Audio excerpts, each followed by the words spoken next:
Well, business leaders from some of the nation's biggest companies are about to be grilled by the Disability Royal Commission. This week's hearings will look into what employers are doing to tackle systemic barriers to employment, and the statistics paint a worrying picture. The Australian Institute of Health and Welfare says only around 53% of work-age disabled people are in the workforce, and they're twice as likely to be unemployed as people without a disability. Sam Schlofel left school 3 years ago. He has a mild intellectual disability and has been gaining valuable work experience with a social agency called Jigsaw, which is now beginning to pay off. It's been amazing because a couple of months ago I was offered an opportunity to work for Westpac in the city for 5 weeks, and I would say that's definitely given me a big perspective of what full-time employment's really like. But Sam's story is far from the norm. Australia has one of the world's lowest workforce participation rates for people with a disability, according to the OECD. It's this issue that's the subject of hearings this week at the Disability Royal Commission.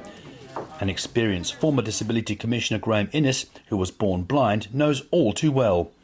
After completing his law degree, he struggled to land interviews, let alone a job. Preconceived ideas about disabled people proving to be a significant barrier. Those assumptions are usually limiting and usually negative. And if you set the bar of expectations low, then most people, just like the glass ceiling for women, won't rise above that bar. He's one of around 40 people who will address the hearing, including regulators, unions and representatives from ASX 100 companies. Figures submitted to the Royal Commission show Australia Post and food services company Compass Group had the highest proportion of disabled people working for them at 3.91% and 1.9% respectively. But other companies such as Telstra, Woolworths and Kmart have fewer than 1%. Disability advocates say boosting those numbers could have big benefits for Australia's bottom line. If people with disability were employed in the numbers they should be, on a par with other countries in the world, then Australia's economy would be $50 billion larger by 2050 than it's currently on track to be. These are huge numbers. For people like Sam, just finding his way in the working world means everything.